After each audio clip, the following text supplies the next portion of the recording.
October I was in Milan and thought I'd show you two beautiful English language bookstores along with a few literary and artistic bonuses. Bear with me. If you enjoy this kind of video, subscribe and don't miss my recent one about English bookstores in Rome. It's worth watching if you live in or are visiting these Italian cities. This is the first little extra gem I wanted to show you. It's actually a bookstore with books in Italian, but it's such a lovely place with a great selection of independent Italian publishers. If you read in this language, you might find it useful, and it's also a cozy spot to spend a quiet moment right in the heart of Milan.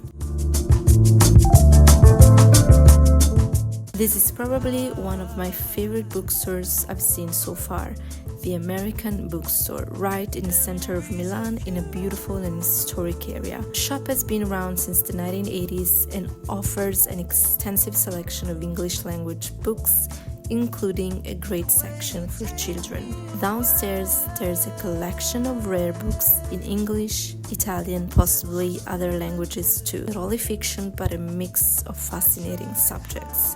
And used books.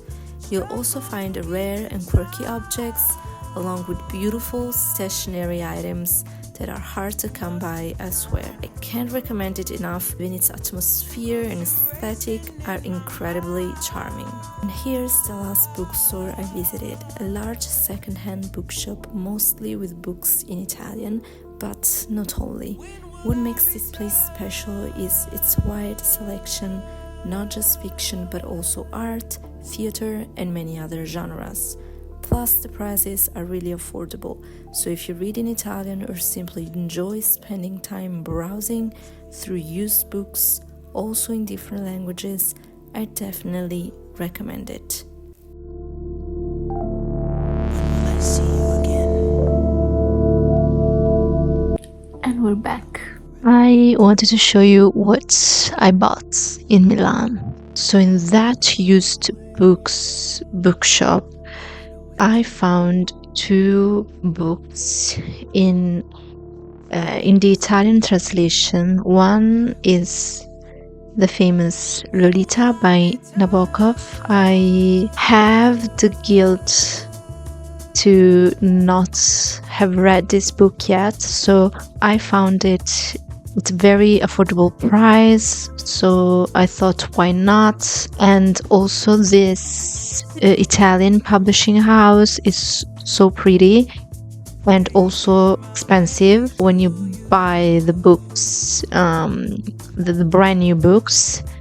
And from the same publishing house, I also bought this Marina Tsvetaeva Sonechka, also in the Italian translation, and I really love how they do books and covers. In the American bookstore, I bought two brand new books. One is the also very famous The Vegetarian by Han Kang. I really loved this cover. I think this is the one that I prefer the most, so I thought it was a great opportunity to finally buy this book and read it as soon as possible. It is, of course, the English translation of The Vegetarian, and another brand new book that I don't know if I will like. It's not very my cup of tea, but I was convinced by the cover this time. And this is this Graham Norton novel that is called Frankie. Sumi, I love this cover. It's so calming and relaxing. So I love these colors. So I thought, why not buy this book and have also a memory? So I'm not going to talk about The Vegetarian and Lolita because I think they are widely known, but I will talk about them as soon as I finish them. But I will talk a little bit about Sonechka by Marina Tsvetaeva and explain what the book is about. For what I understood is a memoir of Marina Tsvetaeva, not of her life, but her extremely deep and profound and emotional friendship with Sophia Holiday, I think. Yes, and so Sonechka, who is a young actress she met in Moscow. And this book, I think it is the portrait of their magical relationship because they had a very deep, deep connection, not in a romantic way, just friendship, but an elevated friendship, an elevated and precious relationship because it was also based on artistic inspiration, aesthetic fascination. So it is also a portrait of beauty, memory, loss, and affection. Instead, for this beautiful book, I will read the synopsis. Frankie Ho, I don't know, was never quite sure enough of herself to take center stage. After all, life had already judged her harshly. Now, in her 80s, she finds it easier to forget the life that came before. Then Damien, a young Irish carer, arrives at her London flat to keep an eye on her as she recovers from a fall. The memory is sparked, and the past crackles into life as Damien listens to the story Frankie has kept stored away all these years. Post-war Ireland, the dazzling art scene of 1960s New York, Frankie shares a world in which friendships and chance encounters collide.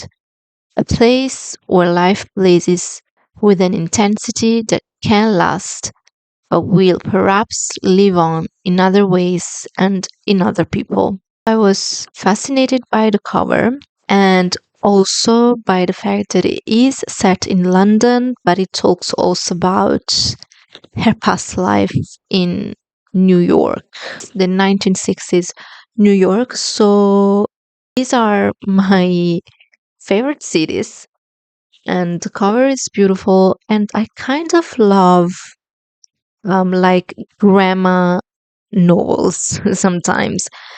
And I don't want this book to be a waste of time. I hope not. At the American bookstore, I also bought this beautiful paper. I bought two of them. I really love when there are fishes in the design. It's like a wallpaper, and on the other side, there are bigger fishes. I think I will use them to design some frames I have that I don't particularly like. For now, that's it. I'm going to see you in the next one. Bye. One must wonder.